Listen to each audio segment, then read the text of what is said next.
بسم اللہ الرحمن الرحیم۔ 10 ایسی باتیں ہیں جن سے اللہ تعالیٰ سخت ناراض ہوتے ہیں۔ مثلا اذان کے وقت کام میں مصروف رہنے سے اللہ تعالیٰ سخت ناراض ہوتے ہیں۔ نمبر 2، مہمانوں کو دیکھ کر منہ بنانے سے اللہ تعالیٰ سخت ناراض ہوتے ہیں کہ مہمان رحمت ہوتی ہیں۔ 3، دسترخوان پر دنیاوی باتیں کرنے سے اللہ تعالیٰ سخت ناراض ہوتے ہیں۔ نمبر 4، کھڑے ہو کر پانی پینے سے اللہ ناراض ہوتے ہیں۔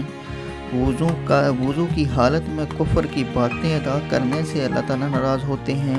6، ماں باپ کی عقل کو کوستے رہنے سے اللہ تعالیٰ ناراض ہوتے ہیں۔ نمبر 7، اولاد کو خاص طور پر بیٹی کو گالی دینے سے اللہ تعالیٰ سخت ناراض ہوتے ہیں۔ نمبر 8، دل میں بغض رکھنے سے اللہ تعالیٰ سخت ناراض ہوتے ہیں۔ نمبر 9، نماز کے بعد دعا نہ مانگنے سے اللہ تعالیٰ ناراض ہوتے ہیں۔ نمبر 10، اللہ کی ناشکری کرنے سے اللہ تعالیٰ سخت ناراض ہوتے ہیں۔ اور بھی بہت ساری چیزیں ہیں جو ہم لوگ اللہ تعالیٰ کا سان نہیں اٹھا سکتے۔